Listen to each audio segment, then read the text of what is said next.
হয়, আহোম ৰাজত্ব কালতে খন্দোৱা হৈছিলে শিৱসাগৰত যমুনা। ঐতিহাসিক শিৱদৌল, বিষ্ণুদৌল আৰু দেৱীৰ দৌলৰ সৈতে ওতঃপ্ৰোত সম্পৰ্ক জড়িত হৈ আছে যমুনাৰ সৈতে। কিন্তু অতি পৰিতাপৰ বিষয় যে সেই যমুনাৰ ওপৰত বৰ্তমান বেদখল হৈছে আৰু যমুনাৰ ওপৰত একাংশই ভূমি আবণ্টন লাভ কৰি তাত ঘৰ নিৰ্মাণ কৰিলে।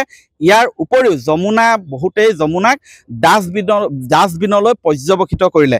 আৱৰ্জনাই ভৰি বৰ্তমান পুত গৈছে যমুনা। কিন্তু ইয়াৰ মাজতে আটাচুৰ শিৱসাগৰ জিলা সমিতিয়ে 5 দিন পূৰ্বে এখন জাননী জাৰি কৰিছিলে যে এসপ্তাহৰ ভিতৰত যমুনাৰ ওপৰত যি ঘৰ নিৰ্মাণ কৰা হ'ল তাত অবৈধভাৱে সেই ঘৰ খালী কৰিব লাগে। কিন্তু তেওঁলোকৰ জাননীখন আঁৰি দিয়াৰ 5 দিনৰ দিনাই আচলতে তাতে এটা কেঁচা ঘৰ নিৰ্মাণ কৰি থকা এটা পৰিয়ালে আন এখন জাননী সেই আটাচুৰ শিৱসাগৰ জিলা সমিতিয়ে তাত আঁৰি দিয়া জাননীখনৰ কাষতে আন এখন জাননী আঁৰি দিছে, য'ত লিখা আছে সেইখিনি ভূমি 2000 চনতে তেওঁলোকক আবণ্টন দিয়া হৈছিলে 1 কঠা 5 লোচা ভূমি, আৰু সেই ভূমিখিনি তেতিয়াহে তেওঁলোকে এৰি দিব যেতিয়া উচিত ক্ষতিপূৰণ দিব। এই কথা স্পষ্টকৈ জাননীখনত উল্লেখ কৰিছে।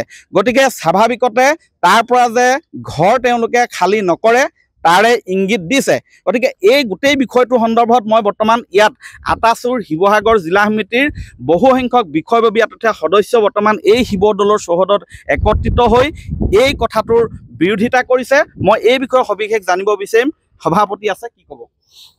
চাওক, আমি সদৌ টাইমছ ছাত্ৰ সন্থা শিৱসাগৰ জিলা সমিতিয়ে ইতিমধ্যে আপোনালোকে এখন ফলক আমি আঁৰি দিয়া হৈছিল। তাত কিন্তু প্ৰত্যাহ্বান হিচাপে সেই মালিকে দিছে এখন ফলক। কিন্তু তাৰ ক্ষেত্ৰত আমি সদৌ টাইমছ ছাত্ৰ সন্থাই স্পষ্টভাৱে ক'ব বিচাৰিছোঁ, কিহৰ ভিত্তিত যমুনাত আপোনালোকে পটা পালে তাক আমি প্ৰশ্ন কৰিছোঁ। যদি যোনে পটা প্ৰদান কৰিছে বা জিলা প্ৰশাসনে হওক বা অসম চৰকাৰে হওক, অসম চৰকাৰক আমি সকীয়াই দিব বিচাৰিছোঁ আপোনালোকে কিহৰ ভিত্তিত পটা প্ৰদান কৰিলে। যিজনে পটা প্ৰদান কৰিছে তাক আমি এৰেষ্ট কৰিবলৈ আহ্বান জনাইছোঁ সদৌ টাইমছ ছাত্ৰ সন্থাই। আৰু দুদিনৰ পিছত যদি তেওঁলোকে ইয়াৰ ব্যৱস্থা কিন্তু নকৰে, কিন্তু আমি সদৌ টাইমছ ছাত্ৰই নিজাববীয়াকৈ হাতে কামে লাগি আমি সেই ঘৰসমূহ খালী কৰাৰ বাবে আমি আহ্বান জনাইছোঁ। লগতে আৰু এটা কথা জনাব বিচাৰিছোঁ, জিলা প্ৰশাসন আজিও কিন্তু কুম্ভকৰ্ণ নিদ্ৰাত।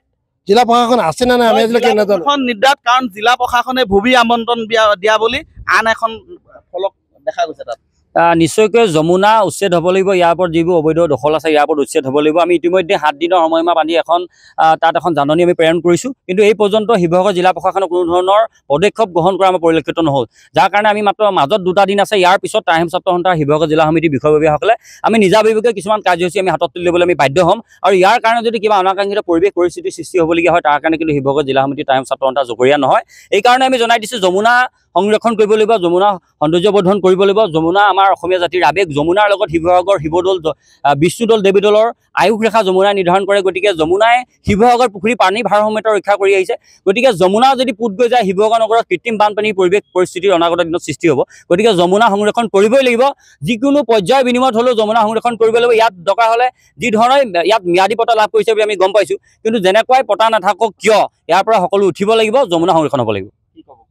হয়, আমি সদৌ টাইমছ ছাত্ৰ সন্থাৰ শিৱসাগৰ জিলা সমিতিৰ অন্তৰ্গত শিৱসাগৰ নগৰ সমিতিয়ে আজিৰ পৰা 5 দিনৰ আগত এখন আমাৰ ফলক আঁৰি দিছিলোঁ যে যমুনাখন আমাৰ বেদখলমুক্ত হ'ব লাগে। যিসকল লোকে তাত অবৈধভাৱে ঘৰ নিৰ্মাণ কৰি আছে তেখেতলোকে তাৰ পৰা উঠি যাব লাগে।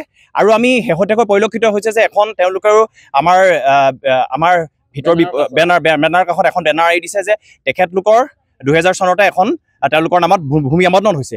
আৰু এটা কথা আমি সদৌ টাইমছ ছাত্ৰ সন্থাই শিৱসাগৰ জিলা সমিতিয়ে এটা কথা আমি চিন্তনীয় বিষয় যে ঐতিহাসিক যমুনাৰ ওপৰত কোন বিষয়াৰ কাৰ্যকালত আমাৰ যমুনাখনক পটা দিবলৈ হৈছে। হয়, এটা অতি গুৰুত্বপূৰ্ণ প্ৰশ্ন। যি সময়ত চৰকাৰে চৰকাৰী ভূমি বেদখল মুক্ত কৰিবলৈ আচলতে জিলাই জিলাই জাননী প্ৰেৰণ কৰিছে, আৰক্ষী প্ৰশাসনলৈ বেদখল মুক্ত কৰিবলৈ ইচ্ছেদ অভিযান চলাইছে, কিন্তু সেই সময়তে ঐতিহাসিক যমুনাৰ ওপৰত কাৰ আচলতে কি চক্ৰান্তত পৰি যমুনাৰ ওপৰত আচলতে মাটিৰ পট্টা বেলেগক দি দিয়া হৈছে, ব্যক্তিগত কাৰোবাক ভূমি আবণ্টন দিয়া হৈছে, তাক লৈ প্ৰশ্ন উত্থাপন হৈছে।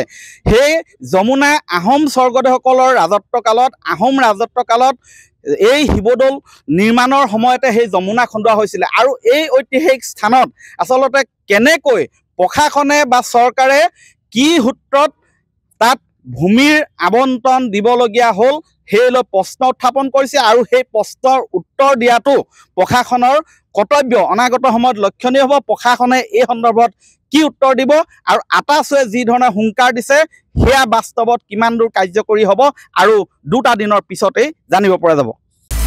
আপুনি বিচৰা বাতৰি পাব কেৱল নিউজ 18 এপত। নিউজ 18 এপ ডাউনলোড কৰিবলৈ স্কেন কৰক এই QR কোড। গুগল প্লে ষ্টৰতো পাব এই নিউজ 18 এপ।